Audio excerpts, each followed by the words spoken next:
evening, everybody. Welcome to the meeting, those in the room and those at home. For those of you that don't recognise me, I'm Sue Charnley, the Programme Secretary, and I'm the one that tries to get the interesting talks for you, which is what makes you come to the meetings. Anyway, it's nice to see you all, nice to welcome everybody at home as well. First of all, I just need to mention new members. We have 5 new members.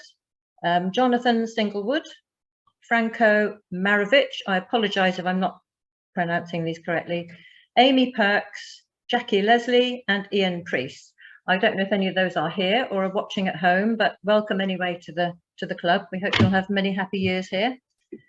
Are there any announcements from any of the officers? I believe Robert wants to just give a reminder about the AGM. Thanks, Robert. Thank you. Just a reminder that the AGM is in a fortnight's time. Do make every effort to attend, either in person or online. But we're also looking for new committee members. The committee meets 4 times a year. It's been meeting online up till now, and we cover all sorts of things. So we're not looking for a particular role, just looking for a couple of committee members. And of course, there's still opportunity to make nominations for any of the other officers at the AGM. So that's the AGM. While I'm standing, I'll just make a mention of a red kite survey that's going to take place this winter. It did take place last year, but some areas haven't been covered. So if you're aware of a red kite roost near you or would like to be involved, then speak to me and I'll give you some more details when I know them. Thank you. Yeah, thank you. Right, okay, thank you, Robert. Thank you for that. Right, does anybody have any recent bird records? Anything they've been seeing that's really exciting? Anybody? I don't know about anybody at home. Sally? I'm afraid I haven't really seen anything. I still haven't even seen or heard a redwing, which is pretty shocking, isn't it? But yes, Robert. There's been a glossy ibis at Moor Green. A glossy ibis at Moor Green. Yes. Good. I saw hundreds of glossy ibis in the Tagus estuary in Portugal. Oh, doesn't really count. Hundreds of glossy ibis in Portugal. Oh, the what at Slimbridge? The collared pratincool. Oh, collared pratincool. Okay. Nice at Slimbridge. And while we're collecting glossy ibis, there's one at Hook Links as well. One at where? Hook Links. Hook Links. Yes, and just east to southeast. A glossy ibis at Hook to Links. Okay. All right. Thank you. So that's not Berkshire. No, well, never mind. There's obviously nothing much in Berkshire. Okay. Thanks, everybody. Right. I think that's all of the formalities. I'm now going to introduce our next speaker, Andrew Cleave, who's visited us before. The last time was 4 years ago. He is the former head of the Bramley Frith Environmental Education Centre. But then he decided to retire, but not for slippers and pipe, but to actually lecture, do photography. He writes books, I believe, and papers and things. And also he takes tours abroad and in the UK. So some retirement, isn't it? Okay, so I'd like to introduce you Andrew Cleave, who is going to tell us all about the Bermuda Petrel. Can we welcome him, please? First of all, has anybody been there? So, say what I like. Really. Has anyone seen the Bermuda Petrel? More to the point, a very, very rare bird, an extremely rare bird, thought until about the 1950s to be extinct. One of those sort of mythical species that, yes, come sit here, right? Mythical species that people knew about, had heard of, and thought maybe, how's that, am I in the right place? Maybe was still in existence somewhere. And there was somebody who lived on Bermuda who was determined to find out about it. I think he saw skins, the birds and skeletons, eggs and so on in Bermuda Museum. I thought, well, maybe it's just a chance that it's still here. So we're off in search of the Bermuda Petrel, and we'll see how we get on. It's a very, very rare bird. Needles and haystacks come to mind. But first of all, Bermuda, I think it sounds a bit sort of Caribbean, but in fact it's not. It's about 1,000 miles north of the Caribbean, several hundred miles off the east coast of the United States. So it's out there on its own in the Atlantic. And this sort of mythical bird lives, or at least goes on the islands to breed, and then it's got the whole of the wide Atlantic to feed and forage in. So Bermuda is really quite an isolated place. And the Spanish actually got there before the British.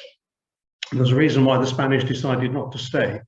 So Bermuda is sort of a Spanish-sounding name. Then the Spanish moved on to other things, and British got there afterwards. And this is one of the earliest maps, and you can see really it's an island that's been broken up by the sea.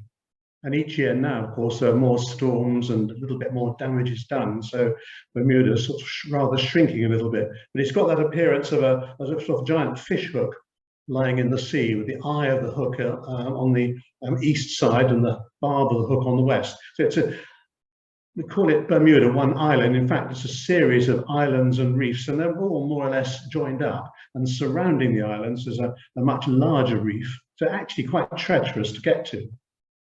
And I think early in the 16th century, the Spanish got there when they were exploring, advancing west. And it was incredibly difficult. It's so stormy and there are reefs all around that to navigate the sailing vessel to actually land on the island is a challenge in itself. And when they did land there, it must have been a certain time of the year, because they were terrified and they thought it was haunted with ghosts, sails, the souls rather of long lost sailors. And so I thought, well, this is pretty grim. There are no mammals here that you can eat. There weren't any goats or rabbits or anything. Very little fresh water, not much growing of any use, so they moved on. And then the British got there, which is why now when you arrive, well, at least when I arrived there some years ago, there's a big picture of the Queen, Mother H Queen, in the airport, and people drive on the left, and there are red pillar boxes. And everyone has perfect manners. It's a bit like going back in time. Of course, English is the main language. So it's really quite an interesting place. But when the British got there, they weren't put off by these strange sounds at night and these sort of ghostly apparitions that appeared, because what they were looking at, listening to, were the Bermuda petrels. They would have been used to, at least some of the British sailors would have been used to the Manx shearwaters on many of the islands around the coast of Britain. And they knew that these strange things that flew in at night, making these blood-curdling calls, were seabirds, not the souls of long-lost sailors. And so the British settled on Bermuda. But the trouble is that settling there sounds all very well. They brought with them cats, dogs, pigs, goats, rats, mice, alien plants, all sorts of things, and of course gradually made inroads into the native population. Many of the native species disappeared. And you can see from this image, this aerial shot, that it's pretty well built up from one end to another. Nice strange place. I think it's around something like 26 miles if you were to drive by road from east to west, with that sort of semicircular route. You'd be covering that sort of distance. But almost the entire way it's built up. There are houses, some very nice, attractive looking houses. There are hotels, yachting marinas, golf courses. There's the airport, of course, former Second World War military bases. So it doesn't seem to be much room for wildlife. You wonder why anybody with an interest in natural history would actually go there. But it's a very, very beautiful place, notwithstanding. And when the British first arrived, they would have been met with this sort of thing: limestone, low cliffs, these very, very dangerous reefs completely encircling the islands, and a lot of interesting natural vegetation. And of course, the strange blood-curdling sounds at night were the Bermuda petrels. Cahao is the Bermuda name for it. That's really an onomatopoeic name. And these petrels were there in their tens of thousands, hundreds of thousands. By all accounts, the entire island was a nesting site for this bird, so a phenomenal population. The trouble was that this bird was quite tasty to eat, and you know, if you've been anywhere where there are shearwaters, they land at night, you can just go and pick them up. And they have big plump chicks, they have eggs in burrows, easy to find. So it didn't take long for the human population to make inroads into the population of the shearwaters, and also the things that came with the humans, the cats, the dogs, the goats, the pigs, and so on, and particularly the rats, really caused trouble. So Gates Bay, one of the earliest settlements, a really beautiful bay, early English admiral. In fact, when you look at a map, all the names are really quite familiar. There are lots of English-sounding names. It does have a sort of charming English feel to it.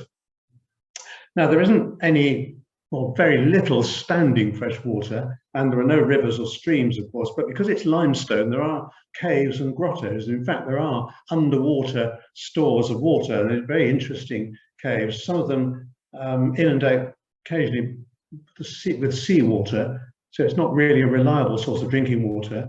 So think back to that picture I showed you of the building, rather elegant looking building, all painted white. Almost every rooftop in Bermuda is painted white so that you can collect drinking water.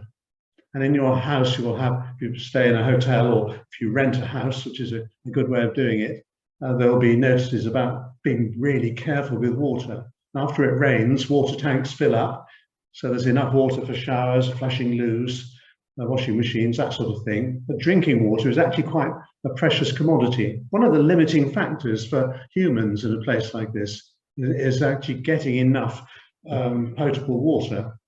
So you can see, really built up.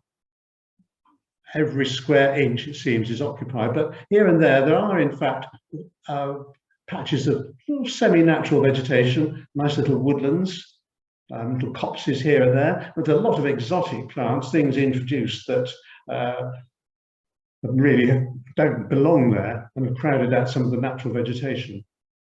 And originally, when the early settlers went there, they found the shearwaters, or the cahows, as they call them, nesting everywhere in the woodlands, on low sea cliffs, sand dunes, anywhere where they could make a burrow and build a sort of underground nest. Now, the highest point is actually the top of this lighthouse tower, and some of these pictures are taken from that. That lighthouse tower, which apparently sways in strong winds and storms and shudders when massive waves hit the islands. That's something which is happening with increasing frequency now. So all over the place there are fortifications. They're rather nice, not like the grim ones you have on Alderney, if you've ever been to Alderney, the sort of Second World War Nazi fortifications there, but these go back in time, and they seem very much in keeping with the place. And so there are lots of names sort of redolent of our naval history in the past. It's a really quite fascinating place. If you're interested in that sort of thing, our naval history or this sort of architecture, spend a very profitable time pottering about. And Hamilton, the main town, very interesting, but St George's is also a really fascinating place. You see the white roofs again, and very neatly, tidily kept gardens, all sorts of exotic plants there. And this is November, by the way. This is actually the time to be there. If you're inspired by the thought of seeing one of the world's rarest birds, then you better book a flight tomorrow, because November is the time for the Bermuda Petrel to be in. They're really, really charming. And of course, you start seeing interesting birds. Inevitably, there are house sparrows and there are starlings. There are things that travel the world, and also barn owl. There are things that you would recognize, turnstones on the beaches, things that come and go. Although it's actually a very short list of birds that are resident there or that breed there. But like lots of islands, things appear just momentarily and disappear again. But the mourning dove, so the North American bird, is one that you'll see pecking about in the town. It will be maybe your first bird if you go out the first morning bleary-eyed after a long flight from England. And that's the sort of thing you'll hear and see. Talking of flights, well, certainly up until recent years, direct flights every day with British Airways, about 8 hours to get there. There are other ways of getting there via the United States. Canadians are very keen on Bermuda, so there are lots of flights that go via Canada. So there are different ways to get there, but certainly direct from Gatwick every day, sort of flight in the morning, you get there in the evening. It's all very convenient. So mourning dove may be your first tick. I mentioned red pillar boxes, so lots of familiar things. And the oldest Anglican church outside of the United Kingdom, still in daily use. That's their Majesty's Chapel. And inside, like an English village church, the font made of Portland limestone. And the names of the previous clergy or people buried there, again, all take us back to our history of on these islands. Well, getting around, you can't hire a car there. There are taxis, and there are obviously people who live there have cars, but it's very, very congested. So the thing to do is to get a bus pass and a Bermuda bus pass. So I think either you get a day bus pass or maybe for a month, and then you can go anywhere, any time of the day, many times as you like on any of the buses, which go all over the place. And here and there are some little ferries as well. So there's absolutely no problem in getting around. And families are actually limited to one car per household to try and cut down on the congestion. And the story usually is that the wife has the car and the husband has to go to work on a moped or motorbike or something. But whether that's true or not, I don't know. But there are taxis, and so it's quite easy. So if you do go and you want to do a birding trip, then the bus drivers, they will all know the sort of little nature reserves or places you're likely to want to go to. So that all works really well. So, and there are places, there are parks, botanic gardens, all sorts of good places for bird watching. They're perfectly safe, of course. So I can recommend that. And then the waterfront, they do very elegant looking buildings. Of course, everybody speaks English. The drive on the left is fairly hassle-free. Just that you might have to be prepared for some very hot and steamy weather. And at this time of year, perhaps it could be a little bit wild out at sea. But then it changes very, very quickly. The storms blow through, and then you're back to these beautiful blue skies, pink sand beaches, all very calm conditions. The residents are very keen on fishing. There's quite a Portuguese population there. Apparently, after the Second World War, Portuguese settlers were encouraged to move to the islands, partly because of their experience on places like the Azores, living on Atlantic islands, to try and boost what little bit of market gardening and agriculture there is there. So dead keen on fishing, and plenty of fish there. Now, the Bermuda Parks Department would be our equivalent, suppose, maybe of Natural England. They look after the national parks and the natural environment, plus some of the sort of public parks. And of course, their symbol, what else could it be but the Bermuda Petrel? And they're all very, very helpful. There are lots of websites, Facebook group, of course, Twitter, to keep you up to date with what's going on. So they're very proud of their logo. Well, this is one of the parks in the town, and you think looks a little bit sort of blank, and as if there's not much there. But wandering about, you soon get a flavour for the bird life, and you notice how keen they are on conservation. Everywhere is really neat and tidy. They don't do litter or dog fouling in the park. I did notice that, how refreshing that was. And nest boxes and very polite notices. And these nest boxes are up for a particular bird they're quite keen on, and notices about the fact that it is a nest box, and look but don't touch, please be really careful. And the bird in question is the bluebird, the eastern bluebird, which you can get really close views of. So I won't put in pictures of house sparrows. You know what they look like, or starlings, which get everywhere, but rather nice to see that. So you know you're somewhere a bit different when you start seeing that sort of thing. And they're in all the parks and the gardens. There are a lot of private gardens, of course, very swish looking houses, so you can't really wander into those. But equally, there are plenty of places where you can wander around bird watching. And very often someone will come and talk to you, ask what you're doing, and direct you to maybe into their garden path to see a particular thing in the garden. So a few facts and figures. Well, this actually, I produced that slide a few years ago. It might be slightly more now, 365 species recorded. Now, the Isles of Scilly have something like 400 species recorded, but at any one time, there are not going to be that many species on the island. So only 19 species permanently resident on the island. So that's not really very many. And of those, some of them are sort of interlopers, things like the house sparrows, which travel around the world. And of those, then only a small number are actually native birds. You can see what we're doing to our bird populations around the world. 3 species visit to breed, so they're birds which are not on the islands all the year. They're actually, probably could update that a little bit. Apparently, recently, roseate terns have started to breed, maybe 1 or 2 pairs, and common terns have dwindled down to 1 or 2 pairs, so maybe there'll be some overlap. And very occasionally, something like a pied-billed grebe from America will arrive, be blown in winter storms, and will stay and breed. So that sort of goes up and down a little bit. But 2 species are endemic to the islands, and one, of course, the Bermuda petrel, and then there's the white-eyed vireo, which is the Bermuda, they call it there the chick of the village, but it's the Bermuda subspecies of white-eyed vireo.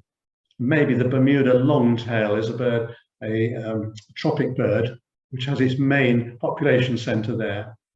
So that all looks a bit sparse. You might wonder now, why bother to go somewhere with so few birds?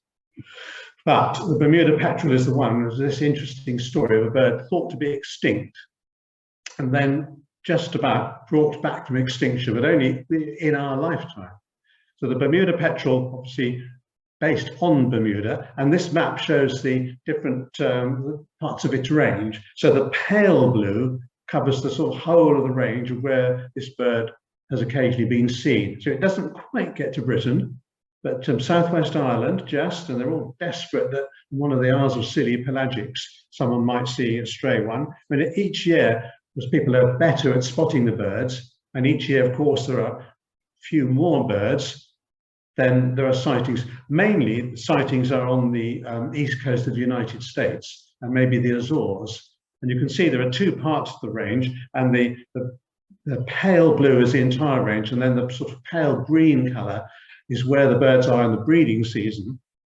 They're centred around Bermuda. The breeding season starting now, and then they'll come back and lay their eggs around sort of Christmas time and stick around until the young are fledged. And then outside the breeding season, such as the autumn when we're out doing pelagics off the Isles of Scilly, that's when they're further out in the Atlantic.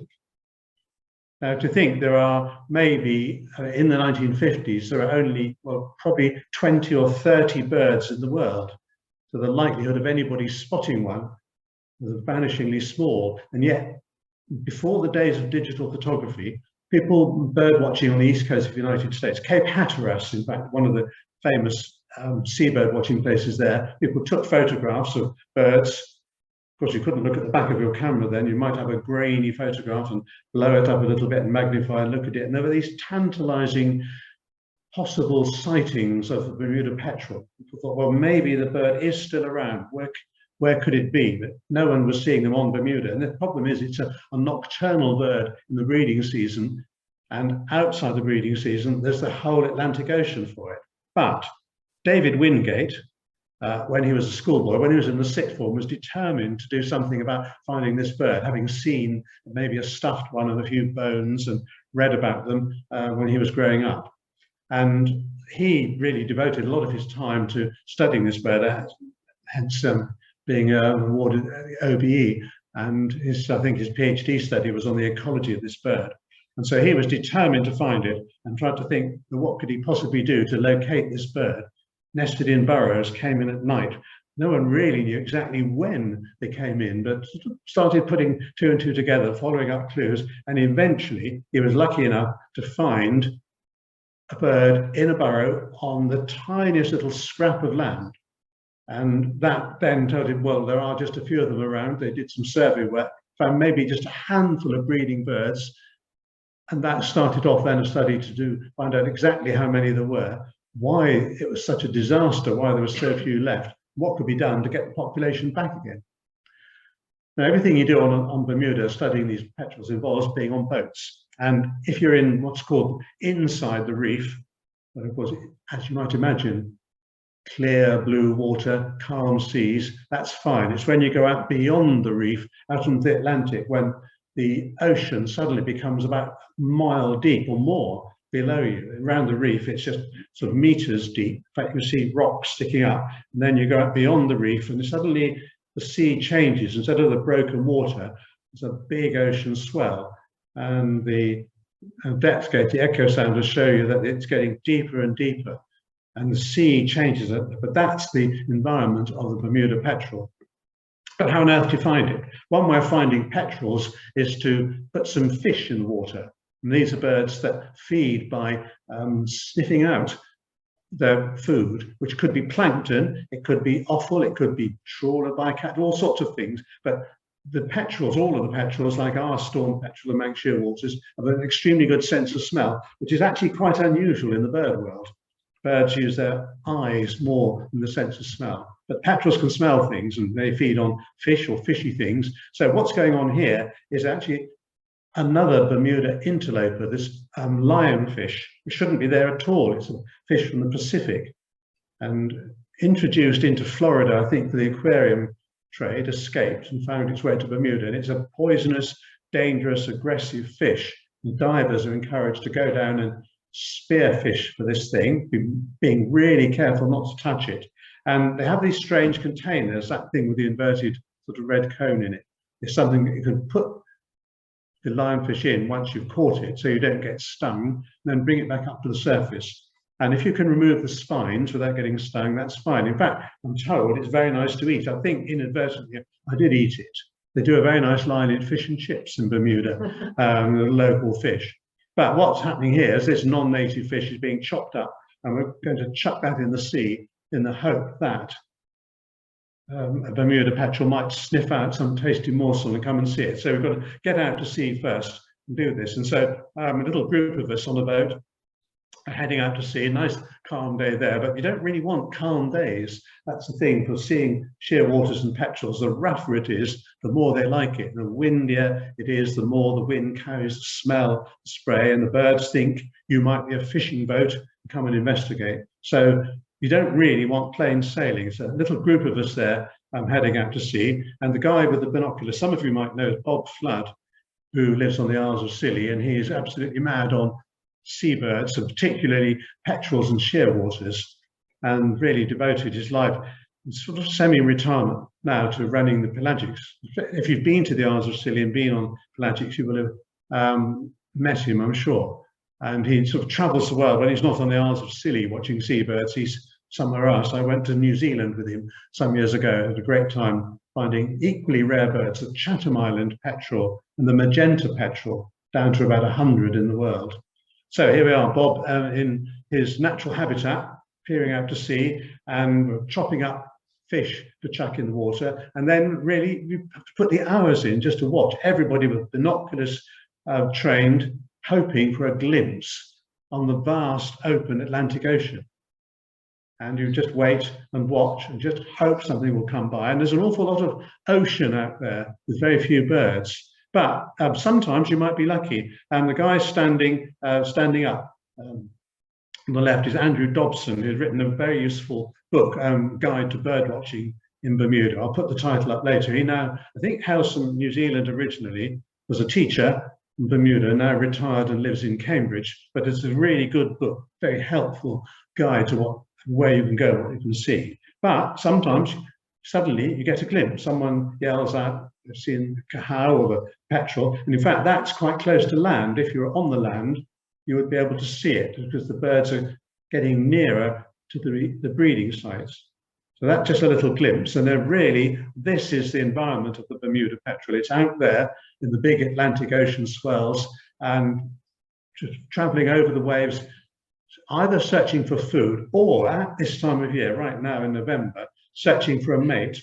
And what goes on out to sea is a lot of courtship, a lot of pairing up goes on out to sea, and then under cover of darkness, the birds come back to the breeding sites.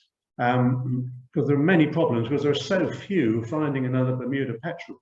Even if you are a Bermuda petrel out at sea, that's a challenge. And then finding a safe breeding site is another challenge. But this is the sort of characteristic pose of this bird, sort of gliding like a shearwater, and very distinctive markings. And then, of course, they will come close to the boat sometimes to check you out. And you can see the sort of white, the white brow, quite a plump shearwater, and grey rather than black on the back. And when it tips up, there's a distinctive wing pattern both above and below.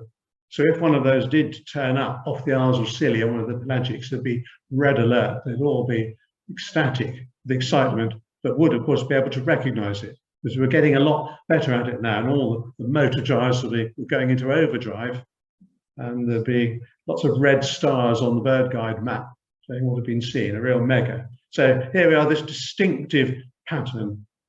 So way out to sea, this is its natural habitat. This is where it feeds, this is where it spends most of its life. And this is also a bird that can live to be about 50 years old, living out in that sort of environment. But very slow productivity. They don't breed until they're a few years old, maybe 4 or 5 years old, and only one egg a year, only one go at it a year. So if they lose the egg or one of the pair dies, then that's it for another year.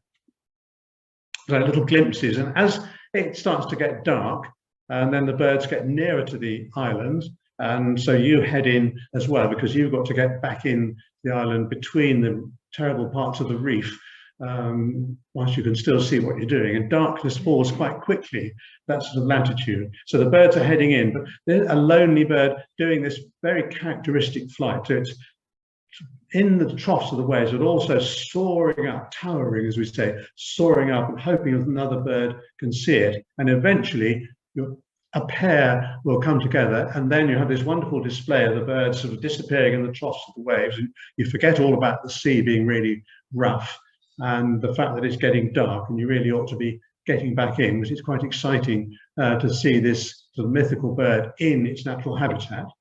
But stop you all getting seasick, we'll go back to land again. Because the problem, or one of the many problems, one is that there are so few of them, they've got to find each other. Then they've got to find somewhere to breed.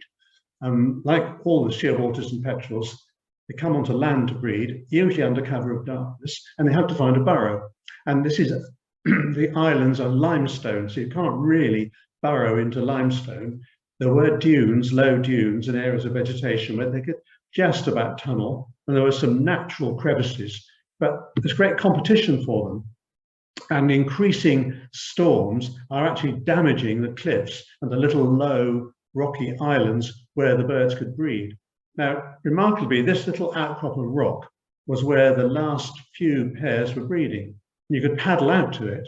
And David Wingate, when he was at school, did this. He paddled out and saw droppings. He could sort of smell that characteristic shearwater smell. He put his arm down in a burrow, and lo and behold, there was a Bermuda Petrel. Couldn't believe his luck. And he searched around, and there were 5 in almost the entire world population breeding on one of those little isolated rocks. And that was it.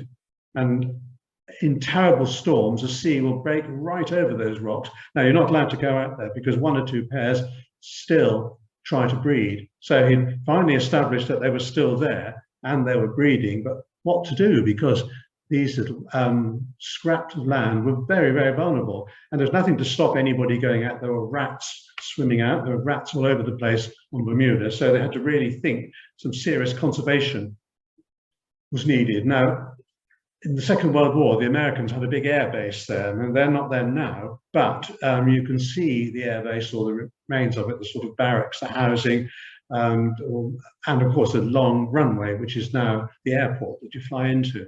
But it's all become a big nature reserve, and the little rocky outcrops that the petrels nested on are still there. But nearby, you can just see at the bottom, is another island called Nonsuch Island. And that's a name given by the British sailors when they first discovered it. It's so wonderful. There was none such a place as Nonsuch Island, because I think the rats probably and the pigs haven't got to it. Native vegetation, clear blue water all around, and a really lovely place. And so this is what Nonsuch Island would have looked like. And it was thought that perhaps that could be a new home for the Bermuda petrels. The last little vestige of a population that was nesting there could maybe be persuaded to go and nest on Nonsuch Island. But the problem was that, as you know, in lots of places, there are cats, there are dogs, there are rats, there are mice, pigs, all sorts of things. So the first thing to do was to make sure that on Nonsuch Island, there were none of these. And so they spent some time putting bait down to be sure there were no rats. And there had been a residence there, the house which is now a sort of base for the park department, So there was obviously nobody living there. Once they were sure they got rid of all the mammals and the non-native plants, then the next job was to make sure there were some burrows for the birds to nest in. And so the idea was to create some artificial burrows, really hard work in this limestone, and then to see whether you could actually translocate birds from that very, very small population, maybe take chicks and put them on this, rain coming down, put them on this new island and see if you could establish a population. So we're actually now landing on none such island, which is a closed island. You can organize a trip to go there. The Bermuda Audubon Society will allow you to go on one of their organized trips. So there's biosecurity, not allowed to take tomato sandwiches or whatever, or eat an apple, leave a pit there in case something or other grows on the island which shouldn't be there. And you get a nice little glimpse into the past, what it was like the early sailors, because now we've got the natural vegetation. But this is the coastline, the shoreline of Nonsuch Island. And there are little, here and there, little crevices that the petrels could nest in, but not enough. And we're walking around with a guy called Jeremy Medeiros, who really sort of taken on the baton from David Wingate. He's part of the Parks Department there and masterminds the recovery project for the Bermuda Petrel. And he's showing us some of the natural burrows. We're walking about very carefully on the island to look at places where the birds will come in at night and land and shuffle through the vegetation to their burrows. But we have a problem, and we've got a good problem to have, in that another extremely rare bird, most of the world's population, in fact, of the Bermuda longtail, or as it's called there, white-billed tropic bird, nest here. And they like to nest in burrows as well. So there's double competition for these nesting burrows. And the Bermuda longtail is a much bigger bird, a more aggressive bird. If you've seen a tropic bird, you'll know they have, it's like a tern on, Caspian tern on steroids. It's a massive bill, and they can really jab at your ankles if you walk by their nesting burrows. So something had to be done about that. So artificial burrows were made for the longtails, the tropic birds, and of course they took to those really well. And these quite large, quite feisty chicks really like these. And there are not that many predators for these birds on these islands, but what Jeremy Medeiros had to do was to try and devise some means of closing off any tempting looking burrows that in such a way that would allow the Bermuda petrels to get in, but not the longtails to get in. Had to make double the number of nesting holes, in fact. And that seemed to work. So these wooden fronts with a hole just the size for a Bermuda petrel to squeeze in seemed to do the trick. I mean, digressing a little bit, years and years ago, down in Devon, Dartmoor, the edge of Dartmoor, people were putting up nesting boxes for pied flycatchers, and all went well until they realized that there weren't really that many pied flycatchers using them. And then when they investigated, they discovered that the resident nuthatches and great tits were using them. So they put up more nest boxes till they were all occupied, and still pied flycatchers weren't really getting a look in. And then they discovered there were dormice in the boxes as well. So that's how dormouse boxes were invented, with a hole at the back put on the bottom of the tree. So these woods on the edge of Dartmoor had blue tit boxes, nuthatch boxes, dormouse boxes, and eventually there were boxes put up with corks in the holes. And when someone first glimpse of a pied flycatcher arriving, they removed the cork from the holes, by which time the dormice, the great tits, the nuthatches were all occupying their boxes. And finally, the pied flycatchers had somewhere to nest in these woods on the edge of Dartmoor, where there were hundreds of nest boxes. So we've got the same sort of situation here. How to have enough to allow the Bermuda longtails to nest successfully, and then enough a surplus for the rather more timid Bermuda petrel. So that seems to work. So this is the sort of cliff top, which looks fairly inhospitable, but here Jeremy checking one of the special nest boxes. Now, another thing about the petrels is they like to go along a little burrow in a tunnel and feel secure, be far enough into a burrow that nothing can actually get them. And so quite a lot of these had a tunnel made and then an observation chamber. So you can actually look in, lift the lid at the top rather, and look in and see a bird sitting in a chamber down below. And that's double benefit in the birds like that, but you can actually monitor what's going on and see if the birds are actually nesting, whether the chicks are putting on weight, and you can ring them if you need to do that. For a while, David Wingate had absolutely banned any sort of handling of the birds, any ringing, because one day somebody said to him early on in the project, we must put a ring on some of these birds because then we can find out where they're going, we can identify individual birds. So he grudgingly agreed to that.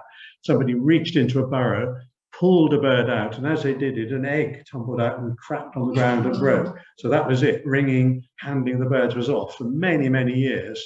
And he was only eventually persuaded to allow it when they devised this method of carefully lifting the birds out of the burrows. And so they now do some banding, as the Americans call it, or ringing, so we know a little bit more about them. And in fact, some of these artificial burrows have little cameras in them, and so there's the inevitable webcam, and you can go online and have a look, and many of them have names now. So Jeremy is holding up one of the birds, which I was able to photograph, and the characteristic underwing pattern. Some people say it looks a bit like piano keys. Not sure, but that characteristic pattern, you can see it is quite a chunky bird. And having done that, taking photographs, he said, here, would you hold this for a minute? And handed me a Bermuda Petrel, so one of the rarest birds I've ever had in my hands. Here, little heart beating away like mad. But it sat there quite calmly for a while, as everybody else went, oh, cry out it, cry out it. So they weren't allowed to, and then we put it back in its burrow. And Jeremy then said, well, no, we won't monitor that bird again for maybe another 3 weeks. And what is going on at this time of year, November, if you're lucky enough to go there and see this, is that the birds are doing that lovely courtship out at sea that we saw, that beautiful display. They're coming in, checking out the burrows. They are taking up territory. You sometimes find 2 birds there. Then they will disappear for a while.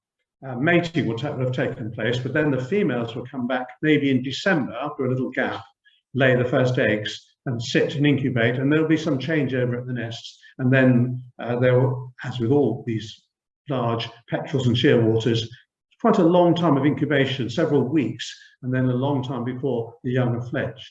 So there's a little gap when they're not there. But we know a lot more about that now through having these observation chambers. So a lot of weighing and measuring is done because you can tell a lot about the birds by weighing them. Are they putting on weight?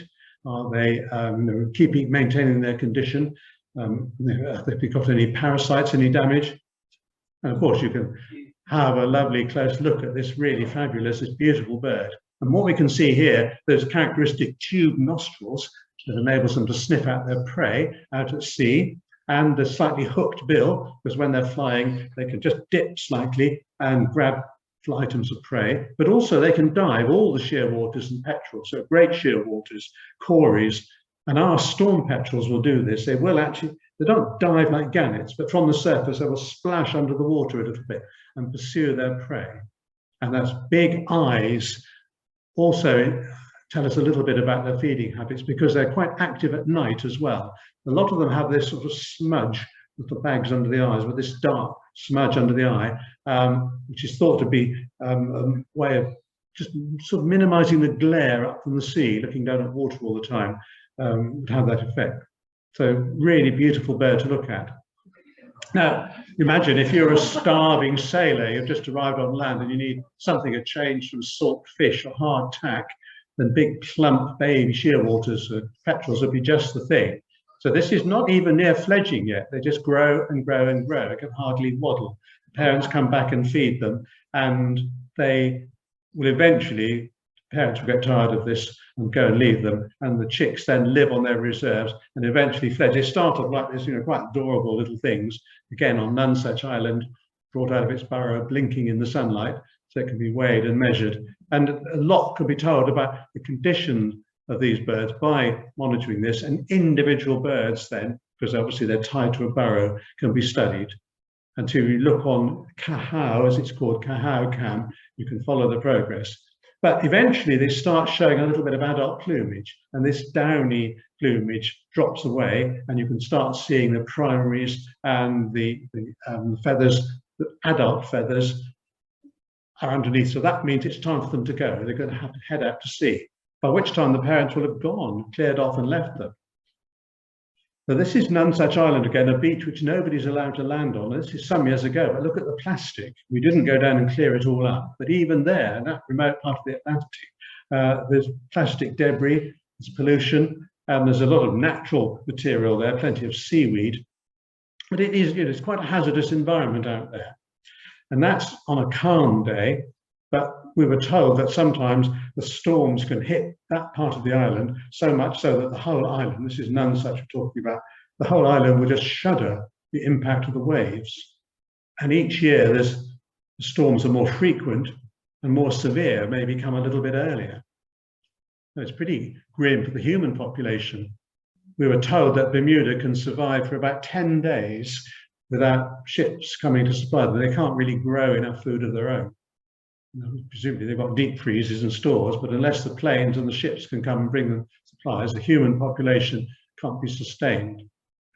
So it's all a bit precarious. And so those poor birds are really struggling. But with all that conservation work, the numbers did go up from maybe 5 or 6 breeding pairs to perhaps probably nudging 200 pairs, 190 something, I think, at the last count. That's quite something. So the doubling time, the population is thought to be about 20 years. So it's hardly an exponential curve. When all the rats were removed from Lundy, I see you've got a talk coming up about the house sparrows on Lundy, but when all the rats were removed on Lundy, the puffin population, the shearwater population did the classic exponential curve. It just shot up and up. And the doubling time was sort of 3 or 4 years. But here the Bermuda longtail, the white-billed tropic bird was talking about earlier. This is a bird we were lucky enough to see, which I think was found as an abandoned fledgling, so taken into care, looked after. And on this occasion, when we were on Nonsuch Island, we were told it's time for this bird to be released, to go back out to sea. And you can see a sort of large bird, get an idea of how sort of chunky and aggressive a thing, potentially aggressive this is. It's quite good to get a lovely close view of it. If you've seen a red-billed tropic bird, and been to Trinidad, maybe you know what they're like. So this is a much rarer bird. The bulk of the world's population are on Bermuda, sort of fighting over nesting burrows with the Bermuda petrel. So an interesting conservation conflict. But this one had been looked after and was going to be released and sent out to sea. And we all thought it would circle around and give us wonderful photo opportunities, but nothing of the sort. It straight off out to sea, and that was it. And a very powerful, strong flyer. Now, nearly the end of part 1, I should talk about this Birds on the Brink. There's a charity that myself and 1 or 2 colleagues founded just a few years ago. You may know about the Bird Photographer of the Year competition in about its 7th or 8th year now, very successful international competition. Again, myself and a colleague started this up some years ago. And the idea was that we'd celebrate bird photography and give bird photographers a look in when Wildlife Photographer of the Year tend to feature large African mammals. So we started the bird competition, and the idea was that the proceeds from the competition would not lie in our pockets, but we'd start a charity, which is what we've done. So Birds on the Brink is, as it sounds, it's all about birds which are really suffering. And so our first grant almost was to the Bermuda Petrel project. And I put those pictures in because those are actually birds on Hayling Island, closer to home. And we funded a project on Hayling Island to help the ring plovers and the terns which nest there, and in fact also the dunlin and sanderling, which spend the winter there and need somewhere to roost. Hayling Island is dog walking central. It's a complete nightmare for anything that wants to feed or roost on the beach. And so we partly funded, it's an incredibly expensive project, putting up fencing and voluntary wardens as well, there to try and keep the dog walkers on the straight and narrow so that the birds can nest. And yes, it worked. 1 or 2 ring plovers managed to successfully rear young, and large roosts of dunlin and sanderling can successfully roost there. And we also funded a similar project at Holme in Norfolk. Again, fencing, and the little terns were successful. Oyster catcher, I think, and ring plover as well nested. And unintended but very welcome benefit of that was that, as well as protecting the birds, the beach flora was so remarkable when nobody was walking, when people weren't churning it up all the time. Everybody remarked how wonderful the flowers were on the beach at Holme this year. So we're funding projects in Britain, but also around the world. Mouse-free Marion, a project in South Africa to remove mice from a breeding bird island. Willow tits up near Manchester. Swifts in Winchester Cathedral. bearded screech owls in Guatemala. We've just given grants to 2 students who are doing projects, one in Guyana, looking at the effect of gold mining, and another one in the Philippines, reforestation there. So if you can think of any project locally that might benefit from something, that where a small sum of money would help, then think about birds on the brink, because we started with the Bermuda Petrel, but we can do things close at home as well. So the usual sort of Twitter, Facebook, websites, that sort of thing. We had a vulture project that we helped in the Gambia. So there's our Bermuda, trying to get the right word because it has so many names, the tropic bird flying off out to sea, having been benefited from a helping hand. And we will finish part 1. And part 2, we'll have a look at some of the land birds in Bermuda. Thank you.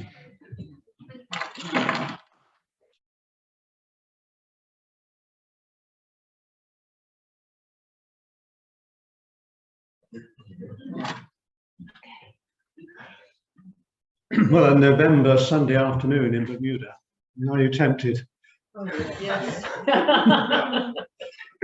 Beautiful beaches, but it is, as you saw some of the aerial shots, it's pretty well built up, but you can still find quiet, peaceful places. It's a slightly blurry photograph, but lovely colours. The white roofs are quite something, and sort of pastel shades of all the buildings, also very appealing. But there is wildlife there.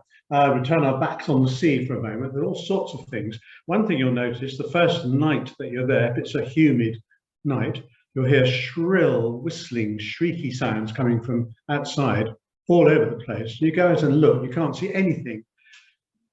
What on earth can this be? And you peer at the vegetation, pot plants outside the door, whatever, and look, and eventually you track down the tiniest little frog, about the size of your little fingernail, the size of the froglets that would leave your pond at the end of the breeding season. It's a whistling frog of Bermuda, and it makes such a racket. And when there's loads of them shrieking at each other all night, after a while, the sort of attraction wears off.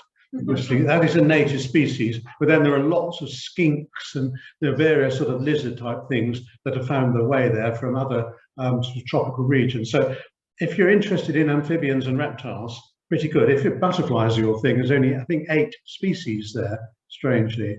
But some things are well represented. Mammals, no, obviously no native mammals there, but the little whistling frog is something. Arachnophobes, look away now. The spiders beyond your wildest dreams there. The size of them, I should have put my hand in the background to give you an idea, but these are actually quite large ones. And if you're the first person to walk along a little path through a woodland, very often these amazing cobwebs are there to greet you. Really most peculiar things. I should try and identify, I'm sure these have got names. One of my former students, in fact, from Basingstoke, turned out to be a spider expert and found a new species for Hampshire.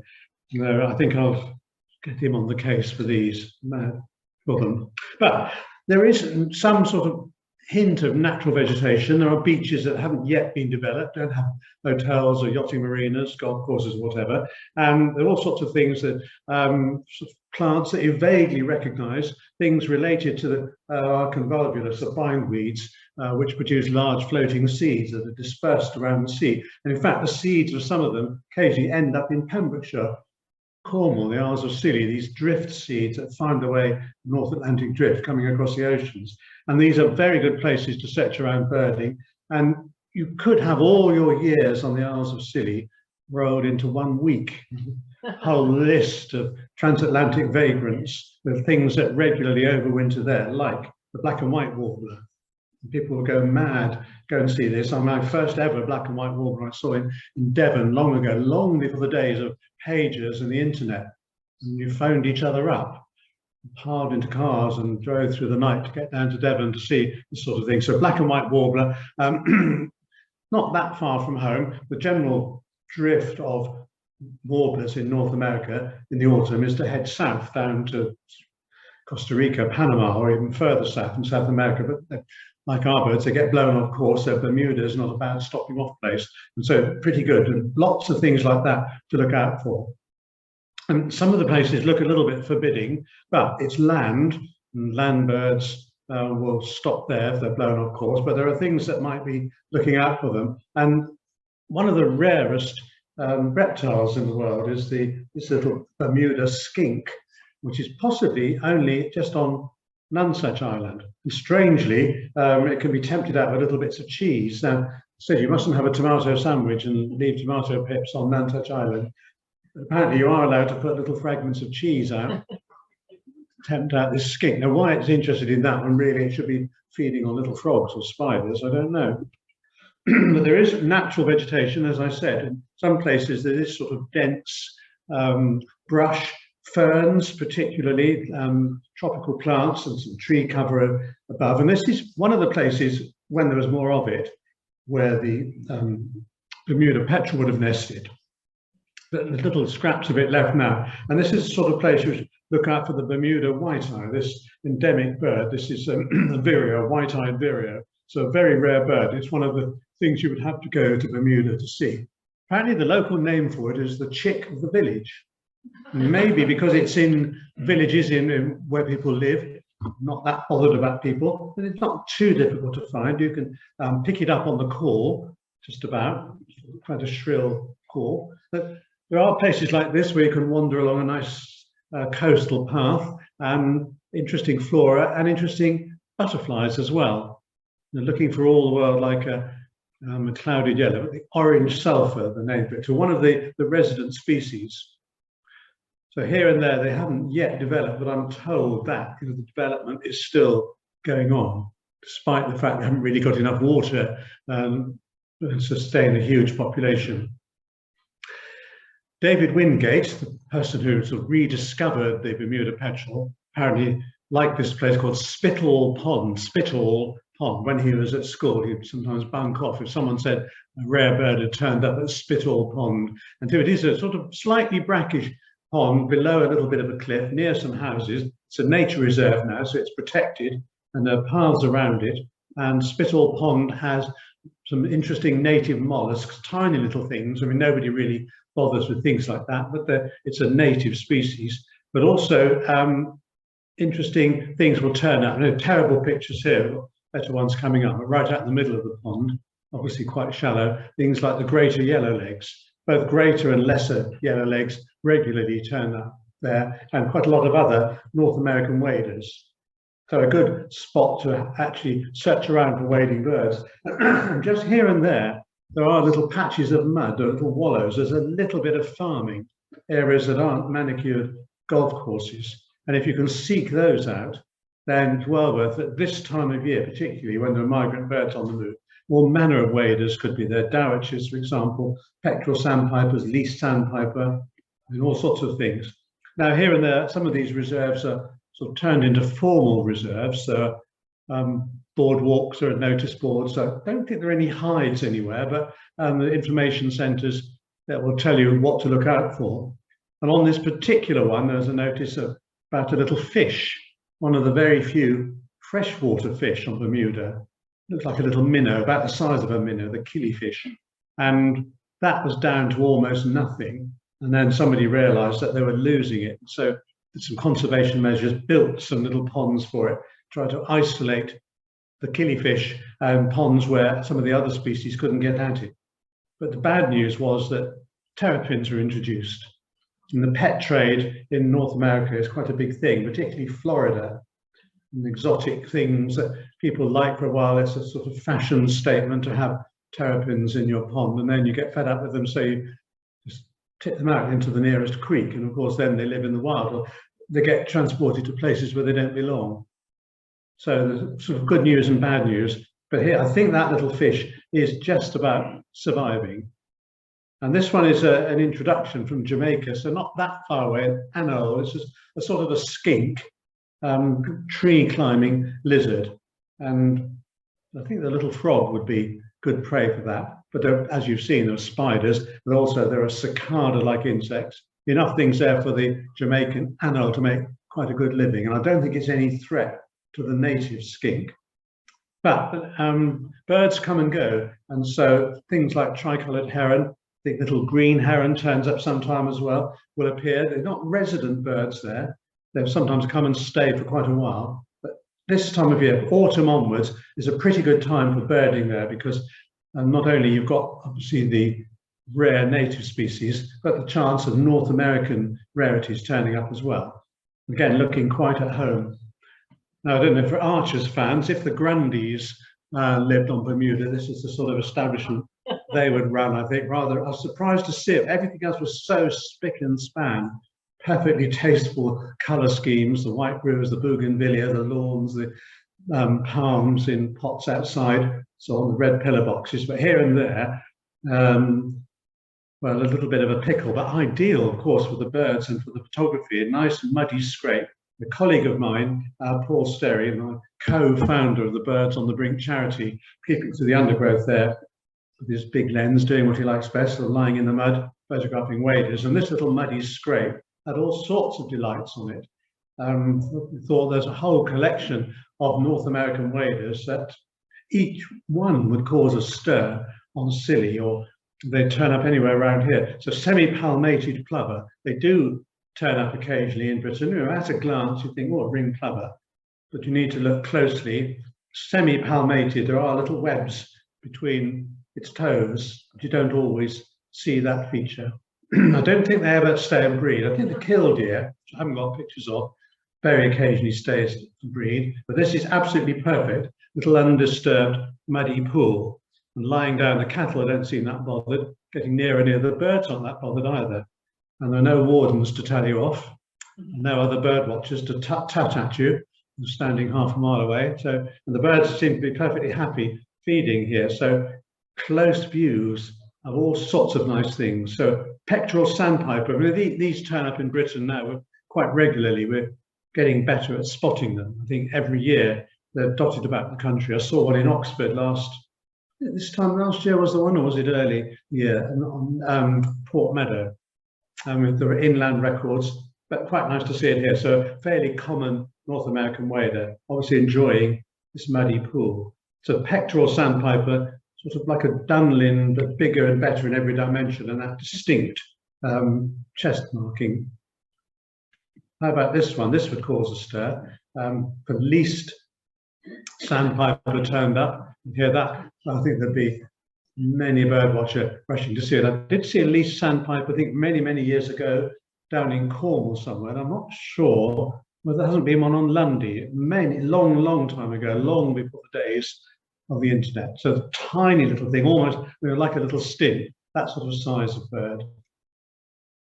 Short-billed dowitcher, another regular one. Again, we've seen short-billed dowitchers in Britain quite regularly turn up. There's a long-billed dowitcher, I believe, in Suffolk at the moment, or in Minsmere, isn't it, somewhere that way. But short-billed dowitcher is a more regular migrant here.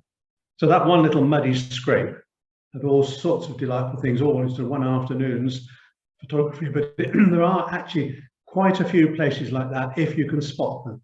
And you maybe just look or listen for cows mooing, and you'll find places where they've wallowed in the mud. And the birds don't seem to be that bothered.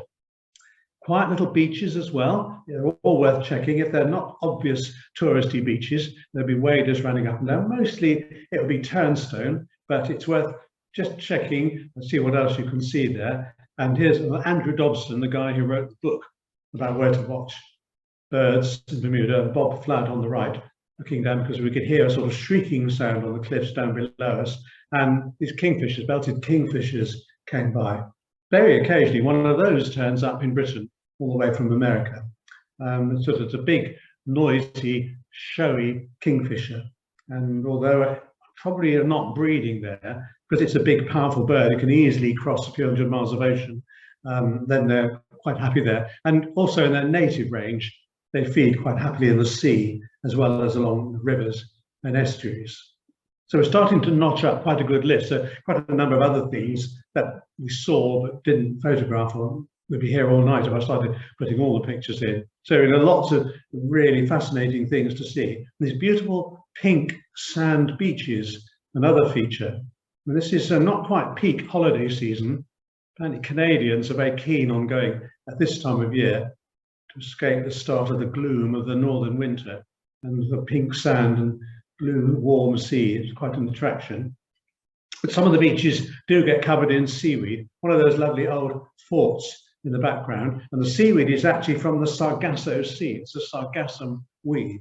And it's thought that one of the first places the petrels go to when they leave at the end of the breeding season is out to the Sargasso Sea. That's where our eels go to spawn. You know, eels leave our rivers, head out to the Atlantic and go to the Sargasso Sea and spawn and die. And then the eggs hatch into little larvae which come up to the surface and then migrate back. So it's a very productive area. And that Sargasso weed, some of it finds its way there. And the turnstones, which you seem to see absolutely everywhere. We trip over them in Britain now. These are quite happy, quite at home here. And in fact, there's a very good aquarium there where they have a good cafe, and you can sit in their garden cafe having coffee or whatever, and turnstone and running around your feet in the garden there. So quite at home there. And also interesting to see how things get dispersed around the oceans, because there's a coconut washed up from somewhere. It may not have come from Bermuda, maybe long distance away, right down in the Caribbean. And attached to the coconut shell are goose barnacles. And these pelagic creatures, goose barnacles, fix themselves onto driftwood or modern plastic material these days, sadly, and just go at the mercy of the ocean currents, find themselves around the world. So sort of double dispersal there. The beach grape, this shrub you see all over the place, large round leaves, and it does produce these grape-like fruits. And they weren't quite ripe when we were there. Apparently they do ripen, they become red or sort of plummy colour like grapes and make a delicious jam, I'm told. And also they're good food for birds. And so if there are migrant birds which want to feed on large fruits, that's the place to go and look for them, but also attract lots of insects. There's one of the botanic gardens, very nicely set out. All of these places will have cafes and loos and information boards and internet and all this sort of stuff. So it's all very civilized, but you can wander around looking at all the interesting trees and shrubs and see nice things like monarch butterfly. Their monarch butterfly, again, looking very much at home here. And what we should be looking at for around here at the moment, wax cap fungi. This is the season for wax caps. I was in Norfolk at the weekend, up in the dunes, Holcombe, sort of missing out on alpine excentors, sadly. But wax cap fungi there were fantastic. So have a look if you see, if you're in the New Forest, for example, brightly coloured, shiny, conical fungi. There are many species. They're all around the world, and all around, certainly the northern hemisphere, and indicators of good quality grassland. So with the birding, if the birding drops off a little bit, plenty of other nice things to look for. They're really splendid. And you can also watch these egg laying, so plenty of food plants for them. This is a cycad, and the only reason I've put this in is a very primitive plant. There are fossil records of these going back into the time in which the coal measures are being laid down. I'm talking to Sue about the Isles of Scilly, where we were in September, and my friends who live on St Mary's and Old Town have one of these growing out of doors in the garden on the Isles of Scilly. So not quite the same climate on the Isles of Scilly, but I don't think we're around here. A morning glory relative, and this, so again, one of the very few species of butterflies on the island. This is a skipper, the canna skipper. Now, whether the larvae feed on canna lilies or not, I'm not quite sure. Unfortunately, rather a drab-looking butterfly. There are many more moths. I didn't really get into the moths at all. There are long, dark nights there, and I'm sure moth trapping will be really successful. Of course, there are some bats there as well, which will feed on them. But so rather a small list of butterflies. Now, they're pretty well organised with their national parks, their gardens, and all sort of rules and regulations. Nothing too awfully intimidating, but you do see this sort of thing in nature reserve. So dogs on leads or dogs banned very often, and people really stick to it. And quite a lot of places, the notices are in Portuguese as well as English. And I mentioned that there was an influx, or encouraged an influx of Portuguese settlers to help with agriculture some years ago. And the Portuguese are particularly keen on being out there sort of shooting and fishing and generally collecting things. And to try and make some sort of control of that, there are notices about not collecting shellfish, because top left is a top shell, quite a large shell, bigger than any of our top shells. And the bottom right, is a hermit crab, except that it's a hermit crab that lives on land. So a species unique to Bermuda, the land hermit crab, and it will only use those shells from the top shells.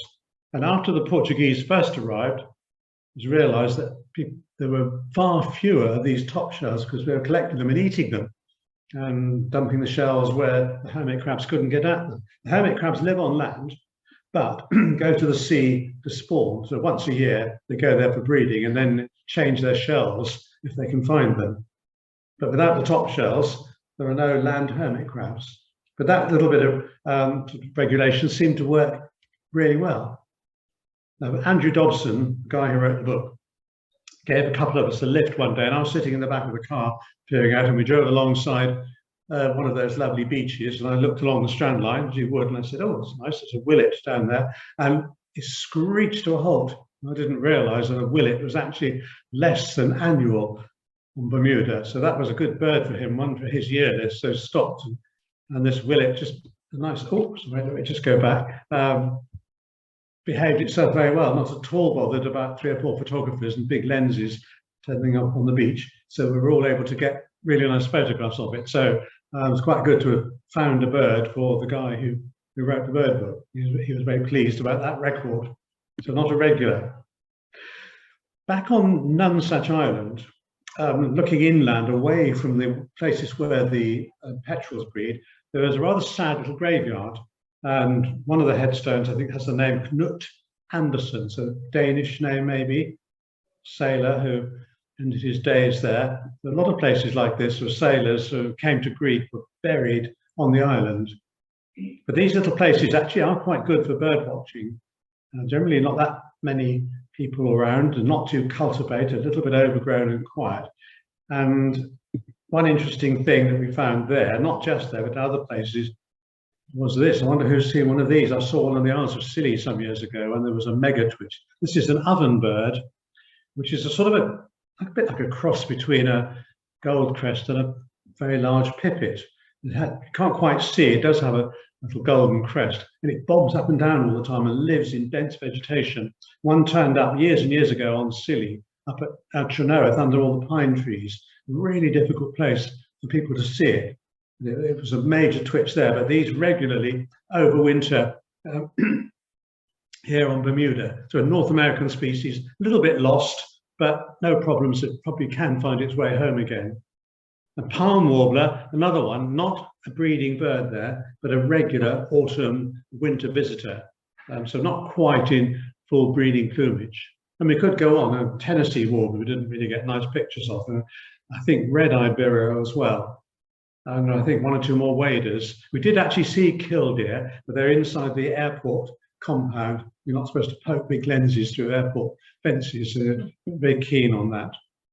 So there is some hope, and there are nature reserves. There is natural vegetation left. There's a very good parks department that looks after the natural parks, the national parks, and areas which need protection. Very proud of their Bermuda Petrel.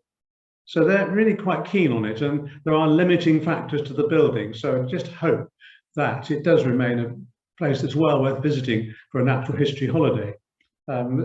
Limited numbers of butterflies, but what there is there, you get to see really good views of. This, I think, there's a name for that one, the great buck-eye. There's quite a large peacock-sized butterfly, native species. The non-native species, the recent colonizer, the great kiskadee.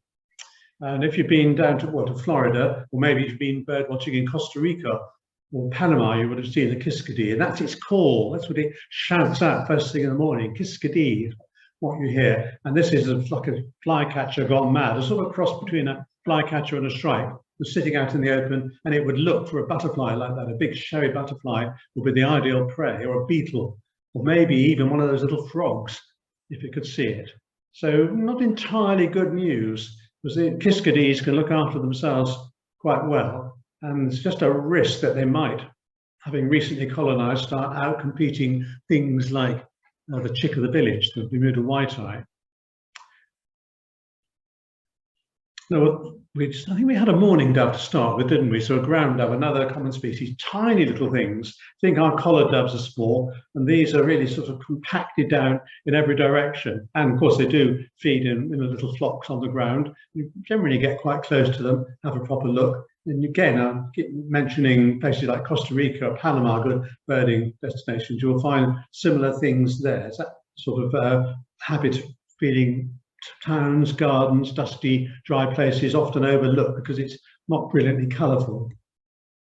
Well, there are things above and below the water, and if you're tempted to go snorkeling or swimming or go in diving, who knows what, that can all be organised. There are lots of lovely things to see and eat as well. So they're quite keen on their seafood. Things like the barracuda, fantastic, powerful fish that patrols the reef. So this one sort of about 1.5 meters long. And also a Bermuda shark, an endemic shark species.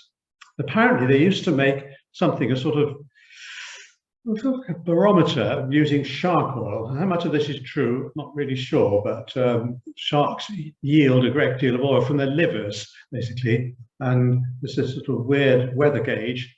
You could tell what the weather's going to do by looking at the shark oil. I think look out the window and probably tell what the weather's going to do. Rather leave these sharks alone. These are not huge sharks, maybe 2 meters long.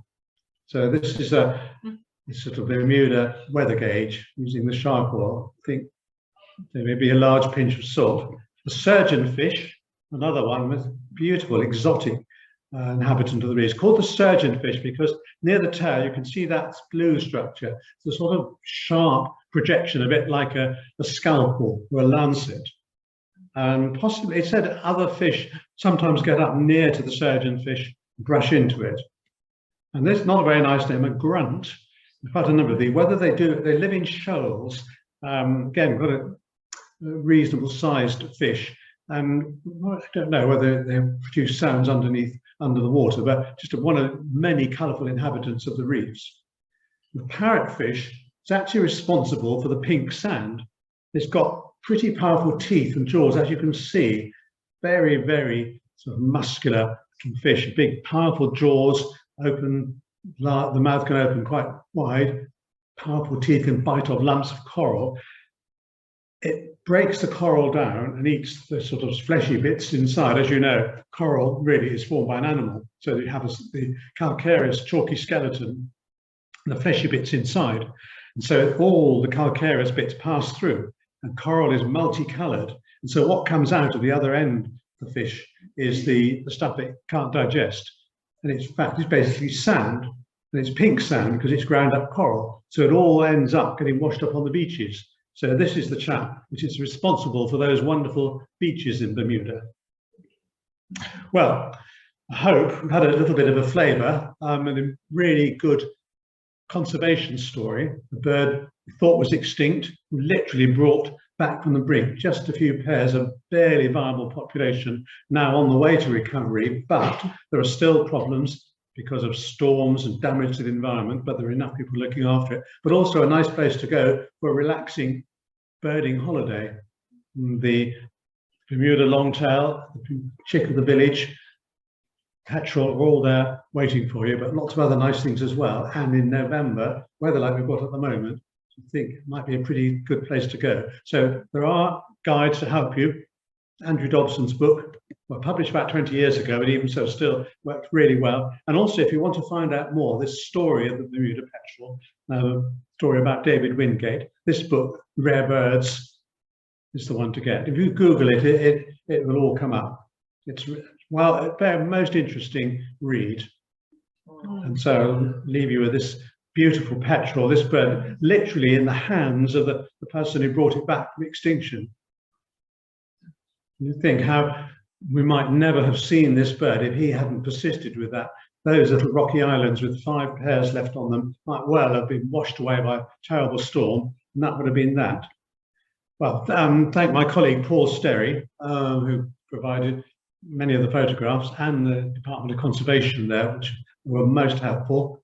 Quick reminder of Birds on the Brink. You can Google us as well, if you can think of any local charities that might benefit. Or at least have a look on our website, Facebook pages. You can see some of the projects we've covered, and the Bermuda Petrel is one of them. So I'll leave you with this amazing courtship of the Bermuda Petrel out in the wide Atlantic Ocean. Thank you very much.